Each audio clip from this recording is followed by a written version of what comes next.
Welcome to the AFR Saints channel, where we provide you daily content on your favorite team, the New Orleans Saints. Do us a favor and hit that subscribe button. Be sure to leave your comments below and smash that like button. Who dat? The New Orleans Saints, because they can't go a day without making some type of news, today declined the fifth-year option for defensive end Payton Turner. Just when you hear me say that, you probably think that's not a surprise. And I would tell you, you're correct. It's not a surprise.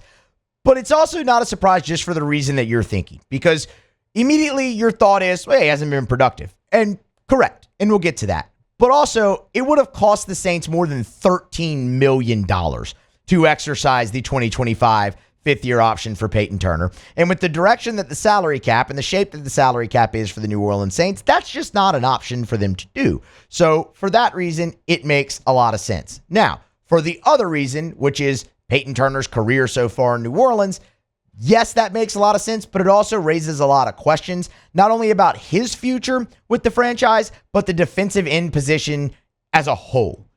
Because when you look at the New Orleans Saints depth chart, like right now, as it stands, we're not going to count the undrafted rookies because they haven't even been through rookie minicamp yet. We'll see if any of them make the team, but right now we're not going to count those guys.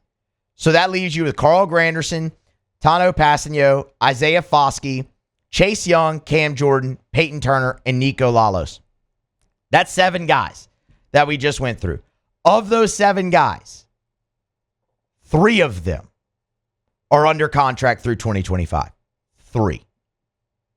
Carl Granderson, you obviously just signed him to the extension, so he's locked up. Cam Jordan's contract ends in 2025. You have him for 24 and 25.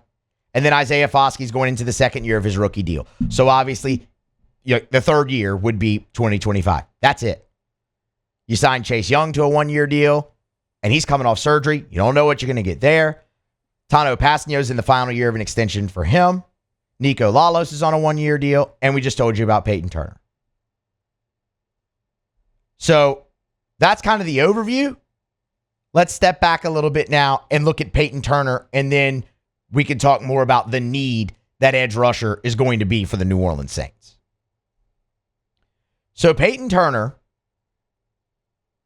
obviously in his career, it has been a struggle. And not just a struggle to stay on the field, not just a struggle with production, but a struggle to stay on the field. And that's really where it all starts. And last year was probably the most disappointing of all because Payton Turner finally went through an offseason healthy. He didn't miss 1 practice in training camp, you might recall. And then immediately in the first game suffers the bad turf toe injury, has surgery, and you do not see him again until the regular season finale, which was ultimately the last game of the year for the Saints. In 3 seasons, he's played in 15 games and only given you 3 sacks and a total of 29 tackles. For a first-round pick, that's rough. Now, I think a lot of you, and myself included, see him and the 5th-year option not get picked up and immediately think, okay, he's done in New Orleans. Like, that's it. But when you go back and you look at the glaring need that edge rusher will be after the 2024 season, again, we just went through it. 3 of the 7 that are locked up for 24, only 3 out of the 7 are locked up for 25. If Payton Turner can stay healthy, finally stay on the field for a full season, like the most games he's played in his career is 8 in 1 year. 8. So if you can get length out of him, the guy was still a former first-round pick. The talent is still there. And you see production and he can earn a deal with the Saints, and it doesn't have to be long-term at that point. That's the options that this frees up for you too. I'm not saying to expect that. I'm not saying that that's something that is going to happen, but it's something that could happen. The market for him would not be, and I mean, unless he just is in fuego, right? And just, I mean, goes off for like 15 sacks or something. The market's not going to be a big one. So you could get him another 1 year prove it deal. Okay, you did it then, 1 year prove it deal, and you could lengthen out your room that way. So that's one option there. But I mean, I think as a whole, you look at the Saints edge rusher for 2025.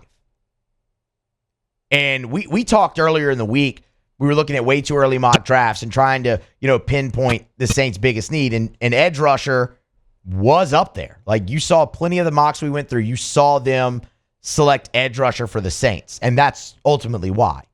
Because guys aren't locked up. Cam Jordan is getting old. You don't know what you're going to get out of Chase Young. Like, Chase Young could very well be in that same boat as Payton Turner. He's going to be coming off the surgery. Okay, if Chase Young is productive, then sure, maybe you look for a longer-term extension or something with him. He's still very young. We went over that when we talked about him being signed.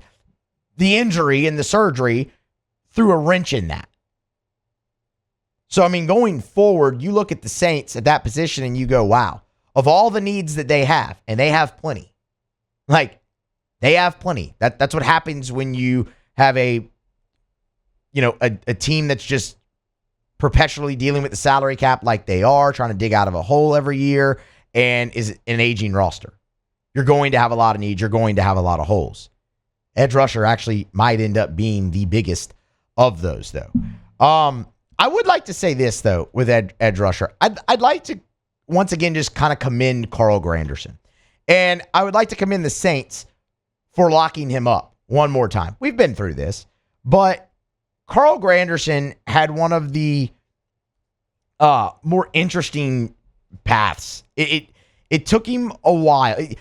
It felt like every year. Let me say it this way. It felt like every year, Carl Granderson at the end of the season just showed up. Like, the durability, not really a problem. 15 games in 2020, 15 in 2021, 16 in 22, obviously 17 last year. But it was always sparingly, and then always at the end of the year, he'd go on some crazy run. Like, 2022 is the perfect example. All 5.5 of his sacks came in like the last 6 weeks of the year or something like that. And it's like, okay, now can you build on that?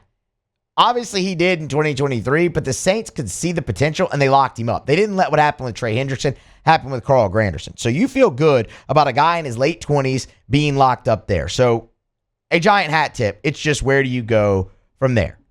So what you need Payton Turner to look at the situation he's in and go, man, it's prove it year now, or I'm free agent.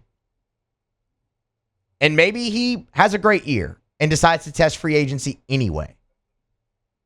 Or maybe you're able to lock him up on a team-friendly deal for at least another year, or maybe 2, and you can solidify that position, and hopefully he stays healthy. Maybe Chase Young is the guy he was for the 49ers and Commanders splitting time this year, where he equaled his sack total from his rookie year while playing hurt. All of that. Maybe he gets better off of this surgery. Will he be ready for the start of the season? Who knows? But hopefully he's better, and maybe you can lock him up a little bit after. But it's not a pretty picture when you look at defensive end for the Saints going forward after 2024. And hey, maybe you hit on one of these undrafted guys and they end up being, a franchise defensive end for you for the next 10 years or so. But the move to decline Payton Turner's option, not a surprising one. Makes a lot of sense financially and from what you've seen. But it does just shine a massive light on what is going to be a massive need for the Saints after the 2024 season, and that is the edge rusher position. Hey, thanks so much for watching. Please leave your comments. I love to interact, and be sure to hit the red subscribe button below.